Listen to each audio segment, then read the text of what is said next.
തെരഞ്ഞെടുപ്പ് കഴിഞ്ഞ് അതിന്റെ റിസൾട്ട് പൂർണ്ണമായി വന്നു തുടങ്ങിയപ്പോഴാണ് ചില സത്യങ്ങൾ മറനീക്കി പുറത്തു വന്നു തുടങ്ങിയത്. തിരുവനന്തപുരം കോർപ്പറേഷൻ തെരഞ്ഞെടുപ്പ് ഫലമാണ് നമ്മളെ അത്ഭുതപ്പെടുന്ന ഒരു കാര്യം. അവിടെ ഏറ്റവും കൂടുതൽ വോട്ട് നേടിയ രാഷ്ട്രീയ മുന്നണി ഇടതുപക്ഷമായിട്ടും 29 സീറ്റിൽ ഒതുങ്ങിയപ്പോൾ രണ്ടാം സ്ഥാനത്തുണ്ടായിരുന്ന BJP മുന്നണിക്ക് ലഭിച്ചത് 50 സീറ്റുകളാണ്. അതെങ്ങനെയാണെന്ന് നോക്കുമ്പോഴാണ് കോർപ്പറേഷനിലെ BJPയെ ജയിപ്പിക്കാൻ കോൺഗ്രസ് കളിച്ച നാറിയ കളി പുറത്തു വരുന്നത്. കഴിഞ്ഞ ദിവസം മീഡിയ വൺ ചാനലിൽ നടന്ന ഒരു ചാനൽ ചർച്ചയിൽ CPM-ന്റെ നേതാവ് സഖാവ് PK ഗോപൻ ഇത് കൃത്യമായിട്ട് പറയുന്നുണ്ട്. ആ ചർച്ചയുടെ പ്രസക്ത ഭാഗങ്ങൾ ഇങ്ങനെയാണ്. തിരുവനന്തപുരം കോർപ്പറേഷൻ സംഭവിച്ചെന്താന്നുള്ളത് മീഡിയ വൺ നന്നായിട്ട് പരിശോധിക്കുന്നത് നല്ലതാണ്.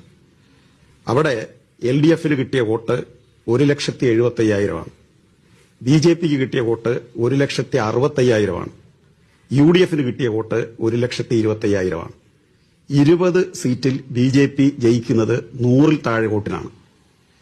അത്രയും തന്നെ സീറ്റിൽ കോൺഗ്രസിന് 300-ൽ താഴെ വോട്ടേ കിട്ടിയിട്ടുള്ളൂ.